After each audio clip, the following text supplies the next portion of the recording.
बच्चों good morning. आज बहुत खुश लग रहे हो, मतलब कल जो हम आपको अनुपात समानुपात बताए थे वो सवाल, उसके सवाल आपके बहुत अच्छे से बन गए होंगे।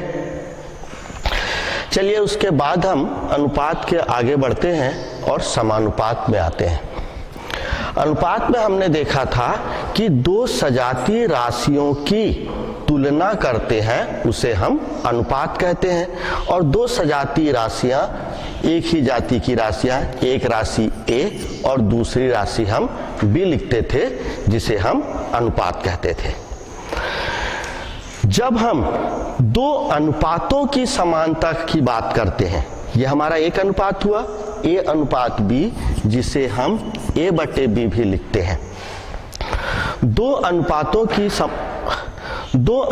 की समानता की जब हम बात करते हैं तो उसे हम समानुपात कहते हैं। यदि हमारे पास दो अनुपात, एक अनुपात A अनुपात B व दूसरा अनुपात C अनुपात D हो, दो अलग अलग अनुपात हैं, और हम ये बोलें कि यह दोनों अनुपात आपस में बराबर हैं, तो हम उसकी समानता की बात कर रहे हैं, हम उसकी तुलना कर रहे हैं। तो जब किसी दो अनुपातों की तुलना की जाती है, किसी दो अनुपातों की समानता की बात की जाती है, तो उसे हम समानुपात कहते हैं।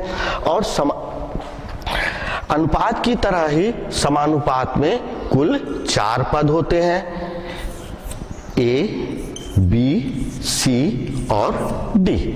इन 4 पदों में A को हम प्रथम पद कहते हैं, B को हम द्वितीय पद कहते हैं, C को हम तृतीय पद कहते हैं और D को चतुर्थ पद कहते हैं।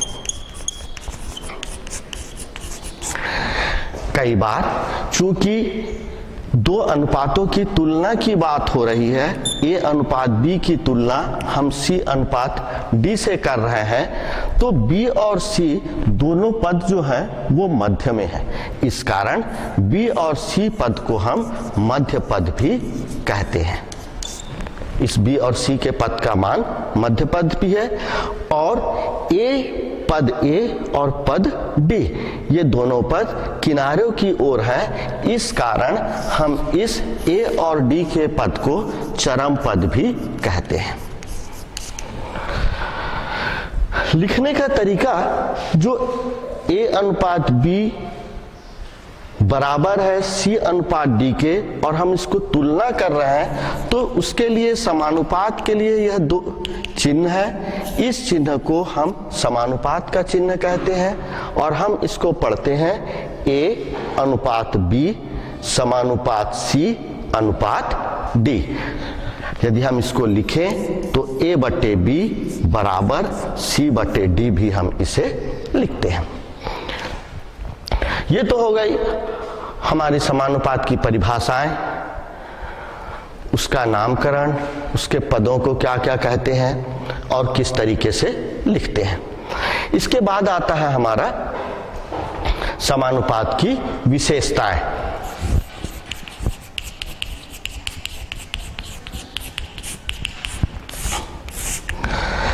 समानुपात की विशेषताएं में जब हम दो अनुपातों की तुलना करते हैं, जिसे हम यदि A अनुपात B समानुपात C अनुपात D हो, तो हम इसे लिखते हैं A बटे B बराबर C बटे D, या इसके चरम पदों का जो गुणनफल होता है मध्य पदों के गुणनफल के बराबर होता है। सबसे बड़ी विशेषता और सबसे पहली विशेषता इसकी होती है कि समानुपात के चरम पदों का गुणनफल, और हम चरम पद किसको बताए हैं, पहला पद और आखिरी पद, ये दोनों चरम पद है। तो यहां पर आप देखो ये A और D, इन दोनों का गुणनफल A और D का गुणनफल, इसके मध्य पदों के गुणनफल B और C इसका मध्य पद है। यहां पर भी देखो आपको B और C बीचों बीच दिखाई दे रहा है, इसके गुणनफल के बराबर होता है। सबसे पहली विशेषता समानुपात की यह हो गई कि किसी समानुपात में उसके चरम पदों का गुणनफल उसके मध्य पदों के गुणनफल के बराबर होता है। अब चूंकि जो समानुपात है उसमें 4 पद होते हैं, प्रथम पद, द्वितीय पद, तृतीय पद और चतुर्थ पद, और इन चारों पदों का हमको मान निकालना होता है।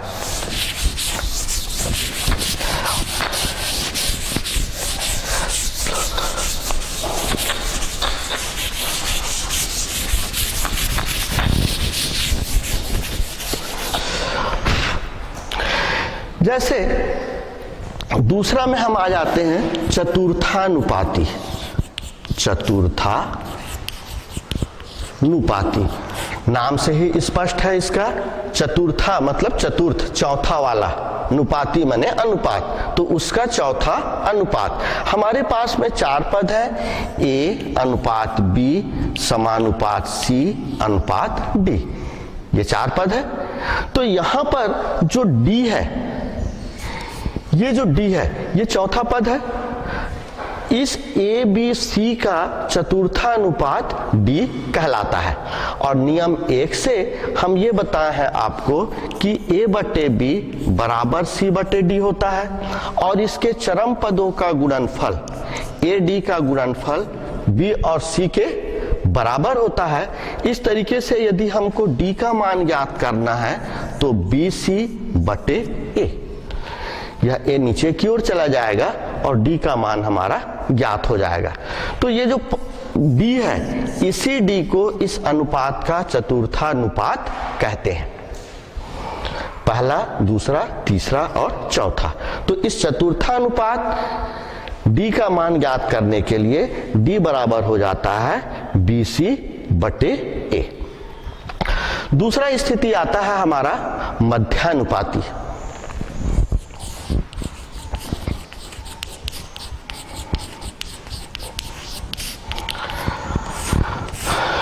मध्यानुपाती का मतलब होता है वह अनुपात जो मध्य में हो, मध्य मीन्स बीच में। यहां पर अनुपात के 4 पद हैं। कल्पना करो कि हमारे अनुपात के 3 पद हो, ए अनुपात बी अनुपात सी।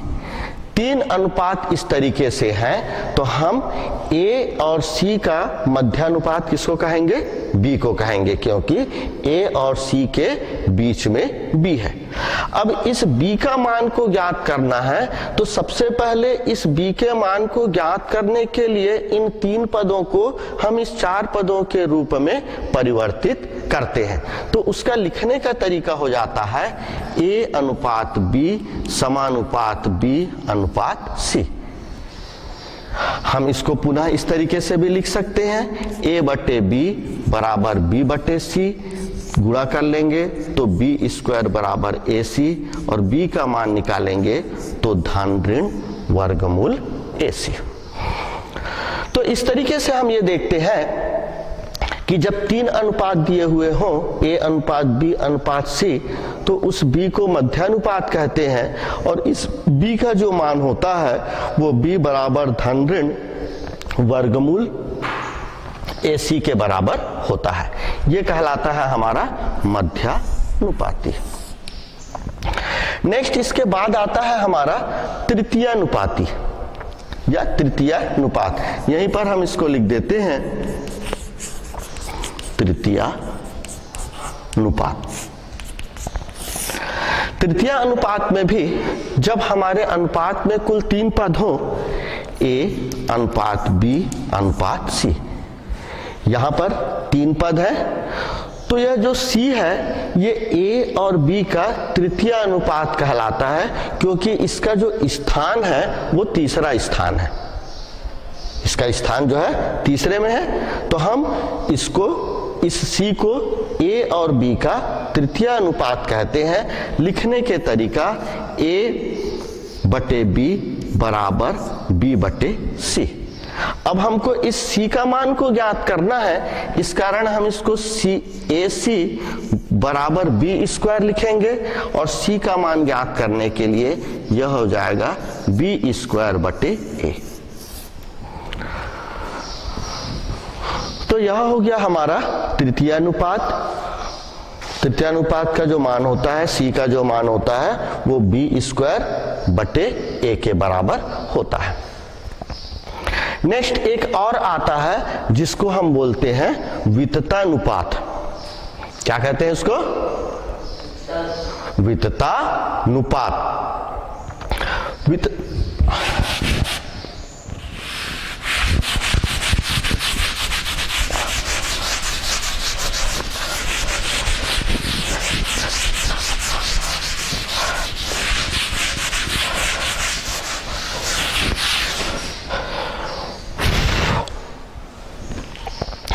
विततानुपात को आप कुछ इस तरीके से समझ सकते हो, जैसे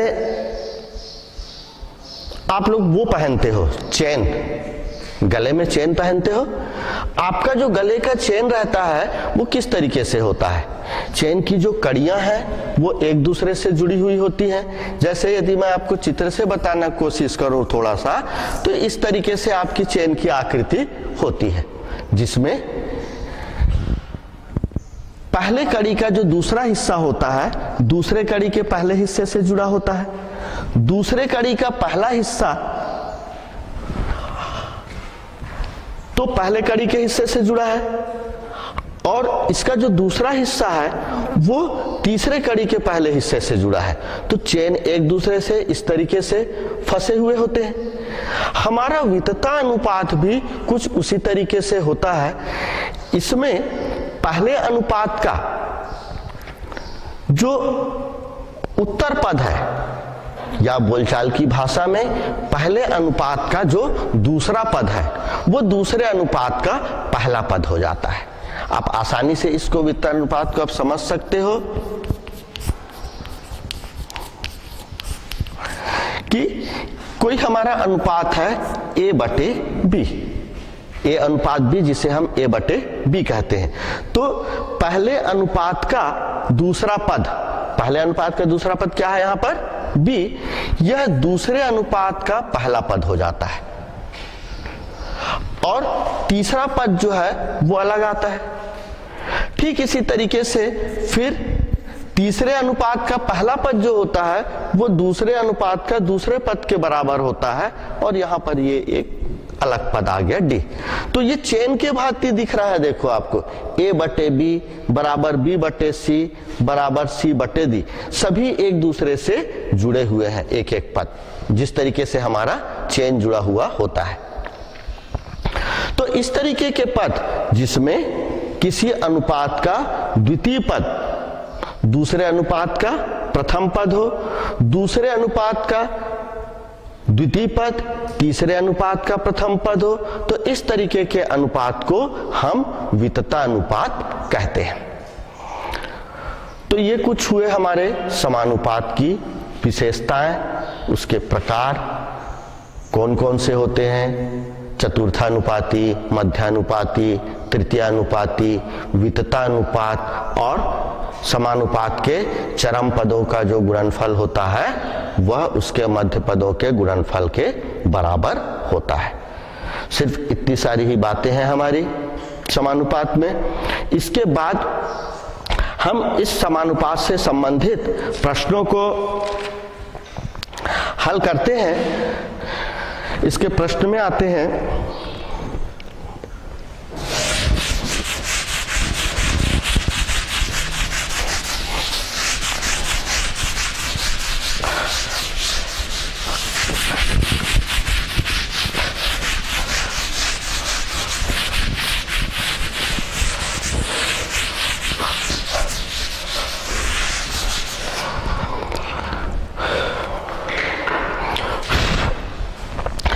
यह हमारा समानुपात प्रश्नावली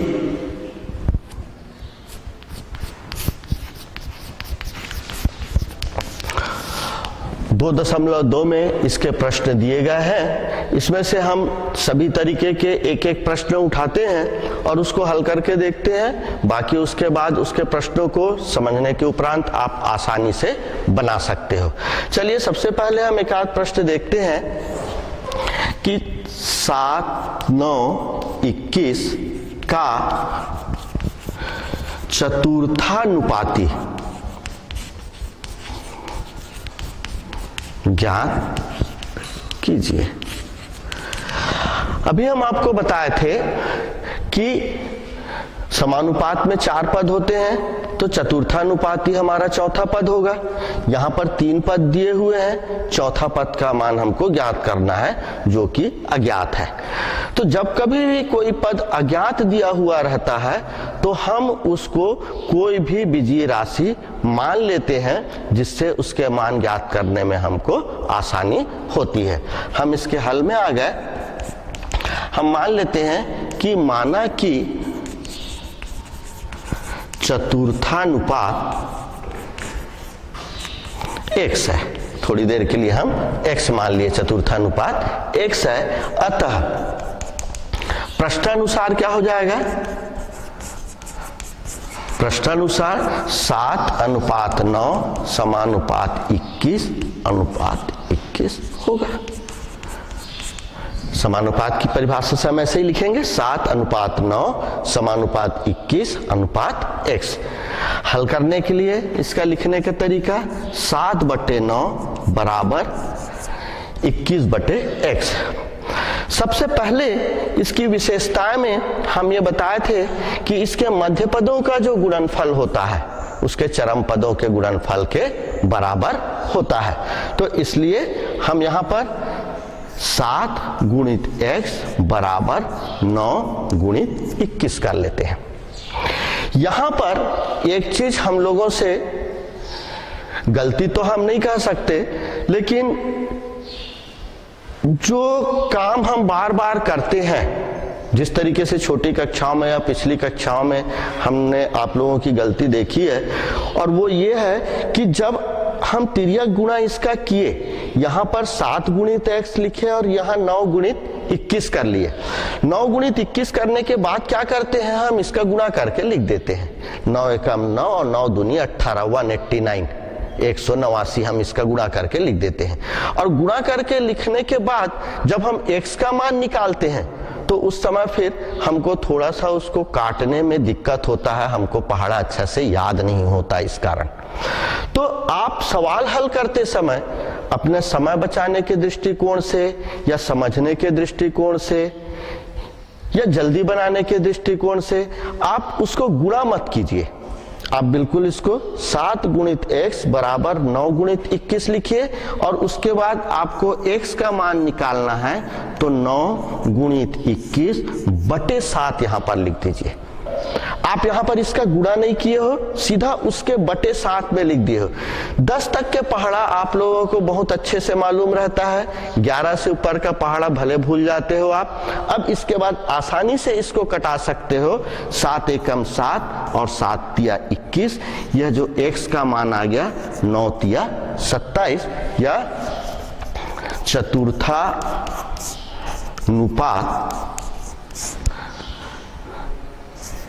27 होगा। ये हमारा आंसर हो जाता है। यदि आप यहां पर गुणा कर देते, थोड़ी देर के लिए यहां पर आप इसका गुणा करके 189 लिख देते और फिर 7 से भाग देते, तो वो भाग देने में आपको ज्यादा समय लगता। फिर आपके मन में ये डर बना रहता कि वो जो हम भाग दिए हैं वो सही है या नहीं है। इसमें आपको आपकी सामने में रहता है, छोटा अंक रहता है, काट देते हैं, छोटा छोटा पहाड़ा का हम आसानी से गुणा कर लेते हैं और जिससे हमारा आंसर भी आसानी से प्राप्त हो जाता है और हमारे में आत्मविश्वास बढ़ता है कि जो हम किए हैं वो सही है। चलिए ठीक है, ये प्रश्न को अब आप लिख लिए होंगे। इसके पश्चात हम एक आध दूसरा क्वेश्चन और देखते हैं। ये तो पहला सवाल था। पहला सवाल यदि हम थोड़ा सा कठिन वाला उठाते तो आपको उस चैप्टर से बोलना चाहिए या उस समानुपात से भरोसा उड़ जाता और आपको ये लगता कि अरे इसका चैप्टर के सवाल तो बहुत कठिन है। इसलिए बहुत सिंपल सा सवाल हमने सबसे पहले उठाया है। अब इसके बाद इससे थोड़ा सा कठिन सवाल हम उठाते हैं। चलिए देखते हैं दूसरा क्वेश्चन।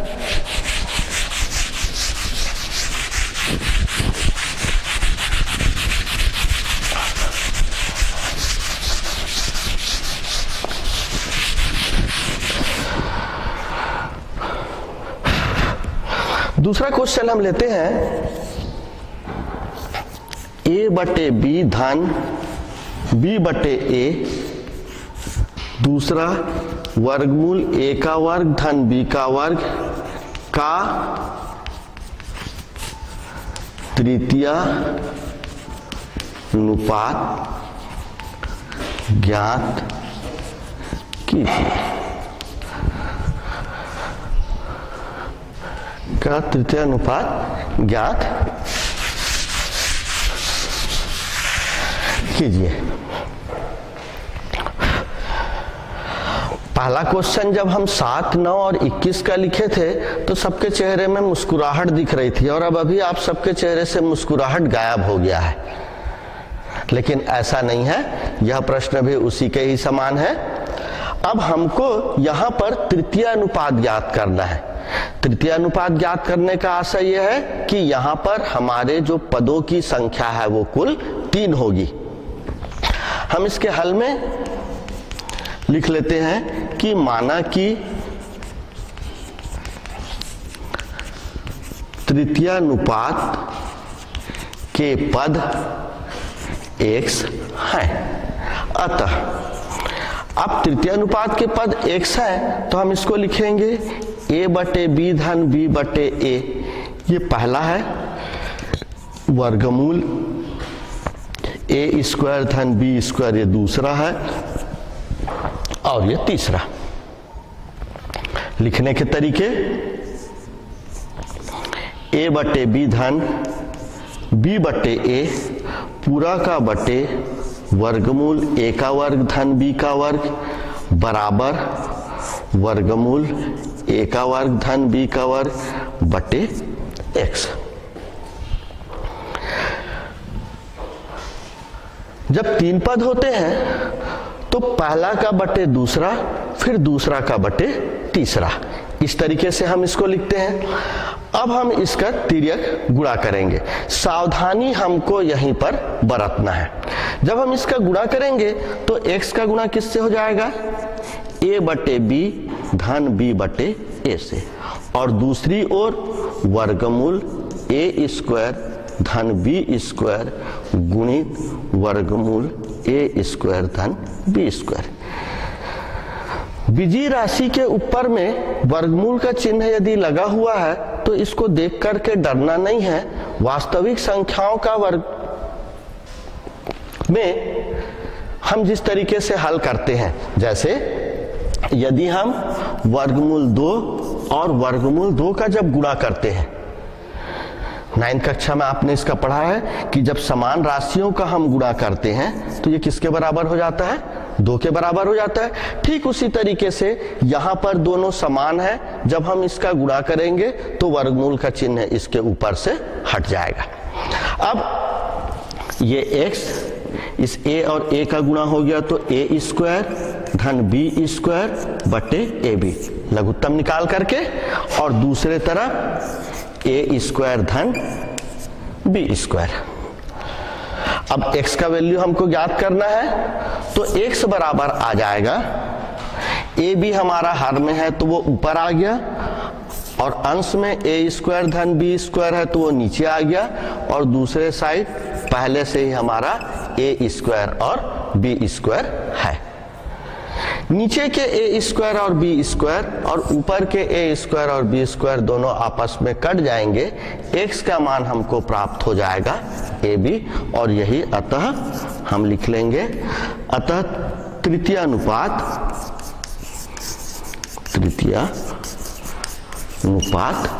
ab होगा, और यही हमारा आंसर होगा।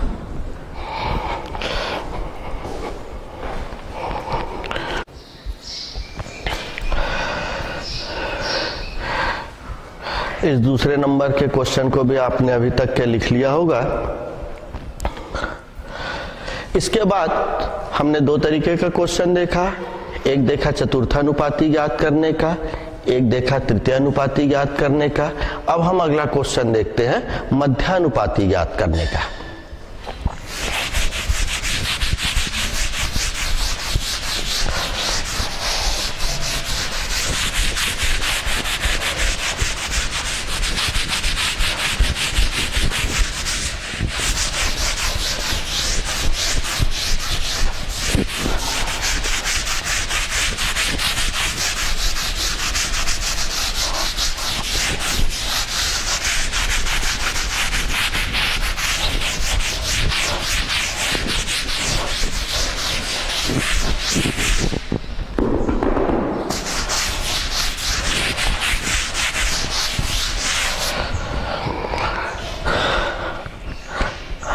अगला प्रश्न हम देखते हैं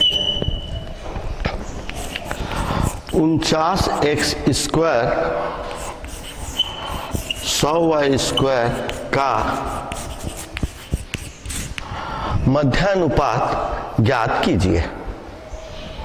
49x स्क्वायर कामा 100y स्क्वायर का मध्यानुपात ज्ञात कीजिए। अब यहां पर मध्यानुपात हमको ज्ञात करना है, मतलब 3 पद होंगे और जो तीसरा पद है मध्यानुपात वो दोनों दिए गए पदों के बीच में आएगा, पहला चीज। दूसरा चीज, अभी तक के जो हम 2 प्रश्न देखे थे उसमें अज्ञात राशि जो हमको चतुर्थानुपात ज्ञात करना था या तृतीयानुपात ज्ञात करना था, उस अज्ञात राशि को हमने क्या माना था? क्या माना था उसको? x। हमने उसको क्या माना था? x माना था। किंतु इस प्रश्न में x पहले से दिया गया है। कहने का आशय यह है कि हमको अज्ञात राशि वही मानना है जो प्रश्न में नहीं दिया गया हो। ठीक है, इस चीज को हमको ध्यान रखना है। हम इसका हल करते हैं। माना कि मध्यानुपात a है, a ले लिए हम, माना कि मध्यानुपात a है, अतः 49x स्क्वायर अनुपात a समानुपात अनुपात 100y स्क्वायर। इसको हम लिख लेंगे 49x स्क्वायर बटे a बराबर a बटे 100y स्क्वायर, या a का वर्ग बराबर 49x स्क्वायर गुणे 100y स्क्वायर। मध्यानुपात के सूत्र में जब हम आपको बताए थे तो b का मान धन ऋण वर्गमूल ac आया था। यहां पर भी जब हम a का मान को निकालेंगे तो a का मान आ जाएगा धन ऋण वर्गमूल 49x स्क्वायर और 100y स्क्वायर। पिछले प्रश्न के अनुसार यदि हम इसका गुणा कर देते हैं तो गुणा करने के उपरांत हमको वर्गमूल निकालने में दिक्कत जाएगा, इसलिए हम इसका गुणनखंड निकाल लेते हैं। 49 का गुणनखंड 7 गुणित 7, x का गुणनखंड x के वर्ग का गुणनखंड x गुणित x, 100 का गुणनखंड 10 गुणित 10 और y स्क्वायर का गुणनखंड y गुणित y। और वर्गमूल निकालने का नियम हमको मालूम है कि किसी भी संख्या का जब हम वर्गमूल निकालते हैं तो जोड़ी में से एक लिखते हैं, एकदम बोलचाल की भाषा में। तो यह xy, अब यहाँ पर 2 7 है तो 1 7 लिख लिए, 2x है तो 1x लिख लिए, 2 10 है तो 1 10 लिख लिए और 2y है तो 1y लिख लिए। इस तरीके से फिर इसका हम गुणा कर दिए तो 10 7 70 xy हम लिख लेंगे। अतः मध्यानुपात धन ऋण 70 xy होगा और यही हमारा आंसर होगा।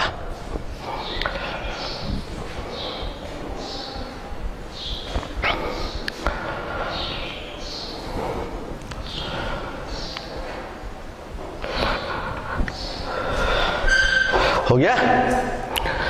चलिए, ये तो मध्यानुपात हो गया। इसके बाद हम एक अलग प्रश्न में आते हैं जो विततानुपात से संबंधित है। एक अगला क्वेश्चन ले लेते हैं।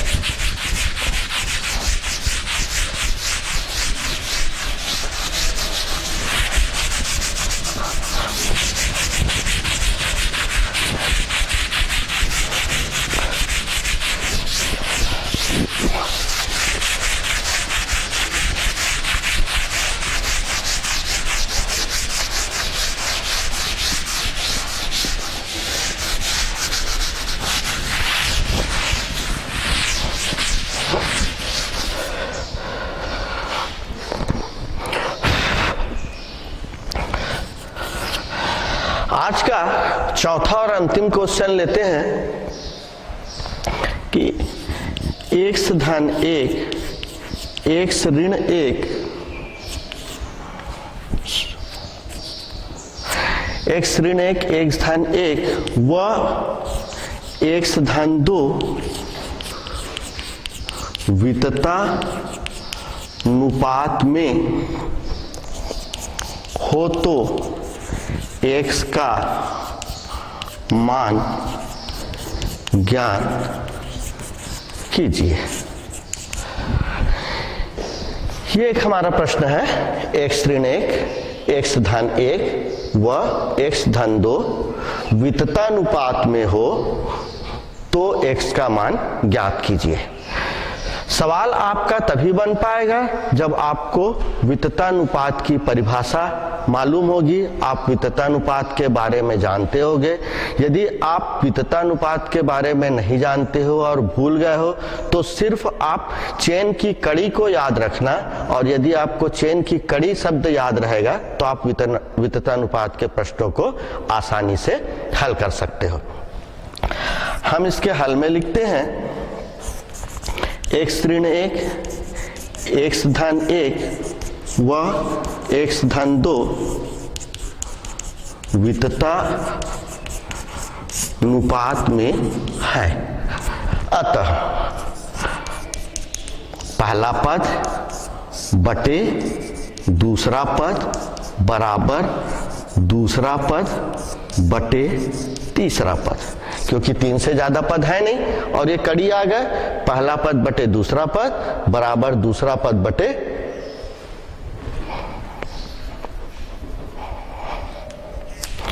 दूसरा पद बटे तीसरा पद। हल करने का तरीका, फिर तिर्यक गुणा कर देंगे तो हो जाएगा x ऋण 1 x धन 1 और x धन 1 बराबर x ऋण 1 और x धन 2। गुणा करते हैं इसका, चाहे तो सूत्र के विधि से भी उपयोग कर सकते हैं या तो सीधा सीधा भी गुणा कर सकते हैं। हम इस x का गुणा x धन 1 से कर दिए, फिर इस 1 का गुणा x धन 1 से कर दिए। ठीक उसी तरीके से पहले वाले x का गुणा x धन 2 से और ऋण 1 का गुणा x धन 2 से। जब हम इस तरीके से लिखते हैं तो हमारे गुणा में कोई गलतियां नहीं होती और कोई भी पद छूटता नहीं है। अब प्रत्येक को अलग अलग गुणा कर देते हैं। x का गुणा 1 से x स्क्वायर धन x धन x धन 1 बराबर x स्क्वायर धन 2x ऋण x ऋण 2। ऋण 1 का गुणा जब 2 से होगा तो वह ऋण 2 आएगा। इस तरीके से होने के बाद में समान पदों को हम आपस में जोड़ देते हैं। ये हो जाएगा x स्क्वायर धन 2x धन 1 बराबर दूसरी ओर x स्क्वायर 2x में से ऋण x गया तो धन x और ऋण 2। अब अंकों को एक ओर ले जाते हैं और जो अज्ञात राशि x है उसको एक ओर ले आते हैं, तो इस तरीके से हो जाता है हमारा x स्क्वायर धन 2x ऋण x स्क्वायर ऋण x बराबर ऋण 1 और ऋण 2। यह x स्क्वायर जब बाईं ओर आया तो उसका चिन्ह परिवर्तित हो गया ऋण x स्क्वायर। यह धन x जब बाईं ओर आया तो वह ऋण x हो गया। अब ये धन x स्क्वायर और ऋण x स्क्वायर दोनों आपस में कैंसिल हो गए। इस 2x में से ये ऋण x चला गया तो x बचा, ऋण 1 और ऋण 2 दोनों आपस में जुड़ जाएंगे तो यह हो जाएगा हमारा ऋण 3। इस तरीके से x का मान ऋण 3 होगा और यही हमारा आंसर होगा। ठीक है, तो इस तरीके से समानुपात के ये 4 प्रश्न आपके हुए जो अलग अलग तरीके के थे। इससे संबंधित जितने भी प्रश्न हैं इसको आप लोग अगले दिन करके आओगे। कल तक के लिए, कल फिर मुलाकात होगी आप लोगों से। तब तक के लिए टाटा बाय बाय।